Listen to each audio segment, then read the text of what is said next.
نیکیوں میں اللہ تعالیٰ نے یہاں پر چند چیزوں کا تذکرہ فرمایا، اور خاص طور پر اللہ تعالیٰ نے 4 نیکیوں کا تذکرہ فرمایا، اور یہ چاروں نیکیاں دراصل انسانی ہمدردی پر مبنی ہوتی ہیں۔ پہلی چیز فرمایا فَكُّ رَقَبَةٍ، گردن کو آزاد کرنا، غلام کو آزاد کرنا۔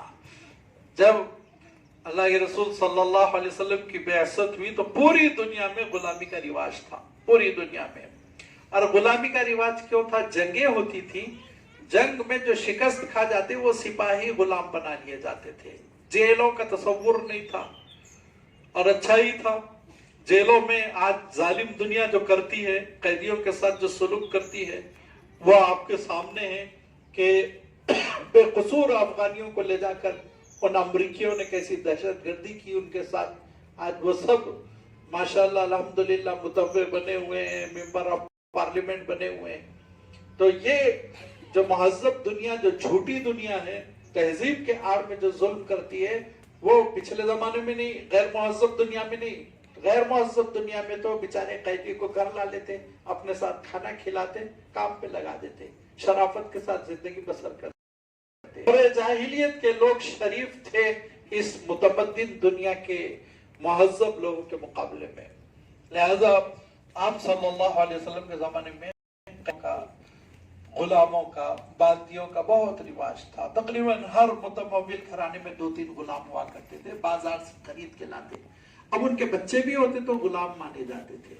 اگر میاں بیوی غلام ہیں اور ان کے بچے ہوں گے تو وہ بچے بھی غلام ہوں گے، اور دونوں میں سے کوئی ایک کسی آزاد سے شادی کر لے تو وہ پھر ام ولد اور مکاتب وغیرہ کے مسئلے ہو جاتے تھے۔ بڑی تفصیل تھی، شریعت کے پورے احکام تھے۔ اس زمانے میں یہ غلامی کو ختم کرنے کا پہلا جو نعرہ بلند کیا اسلام نے، پہلی کوشش غلام آزاد کرو۔ قرآن پاک میں اللہ تعالیٰ نے بار بار کہا غلام آزاد کرو، غلام آزاد کرو، غلام آزاد کرو۔ یہ ہوگا غلام آزاد کرو، یہ گناہ ہو گیا کفارے میں غلام آزاد کرو۔ یہاں بھی فرمایا فَكُّ رَقَبَةٍ، گردن کو چھڑانا۔ فکہ کے معنی چھڑا دینا، آزاد کرنا، اور رقبہ کے معنی گردن، یعنی غلام کی گردن کو غلامی کے چنگل سے آزاد کر دینا، چھڑا دینا۔ اور پھر یہ اس نیکی کے سلسلے میں اللہ کے رسول صلی اللہ علیہ وسلم فرماتے تھے کہ جو دنیا میں کسی غلام کی غلامی ختم کرے گا اور اس کی گردن کو غلامی سے آزاد کرے گا، قیامت کے دن اللہ تعالیٰ اس کی گردن کو عذاب سے آزاد کر دے گا۔ ایک بڑی نعمت تھی، اور اس کی وجہ سے بکثرت غلام آزاد ہوتے چلے جاتے تھے۔ لوگ خرید کے آزاد کرتے تھے۔ حضرت علی ابن حسین رحمت اللہ علیہ، حضرت حسین رضی اللہ تعالیٰ عنہ کے وہ فرزند جو کربلا میں بچ گئے تھے، اکلوتے فرزند، علی ان کا بھی نام ہے اپنے دادا کے نام پر، زین العابدین کے نام سے وہ مشہور ہیں، امام زین العابدین علی ابن حسین۔ انہوں نے 10,000 درہم میں ایک بڑا عمدہ غلام خریدا، صحت مند، سمجھدار قسم کا، کام کاج میں شریک ہوگا، یہ سوچ کر اس کو خریدا، گھر لے آئے۔ تو ایک صاحب نے کہا میں نے صحابی سے سنا، حضرت ابو ہریرہ رضی اللہ تعالیٰ عنہ کا نام لیا، میں نے حضرت ابو ہریرہ سے سنا کہ اللہ کے رسول صلی اللہ علیہ وسلم ارشاد فرماتے ہیں جو دنیا میں ایک گردن آزاد کرے گا اللہ تعالیٰ اس کو قیامت کے دن جہنم کے عذاب سے آزاد کریں گے۔ تو حضرت علی ابن الحسین رحمت اللہ علیہ نے کہا تم نے خود سنا؟ کہا ہاں میں خود اپنے کانوں سے سنا، ڈائریکٹ سنا ہوں حضرت ابو ہریرہ سے۔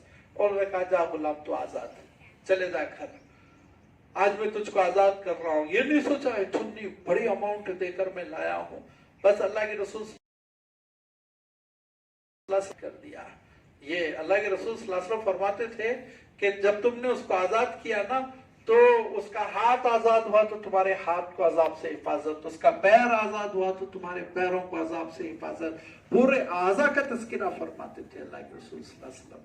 لہذا اللہ تعالیٰ نے قرآن پاک میں آپ صلی اللہ علیہ وسلم نے اپنے ارشادات میں غلامی کی آزادی پر اتنی رغبت دلائی، اتنی ترغیب کہ دھیرے دھیرے دھیرے دھیرے الحمدللہ اس دنیا سے غلامی کا تصور ختم ہو گیا۔ سب سے اخیر میں 60s میں کہاں ختم ہوا آپ کو معلوم ہے؟ امریکہ میں، جو سب سے مہذب سمجھے جاتے ہیں، اپنے آپ کو ہیومن رائٹس کے علمبردار سمجھتے ہیں،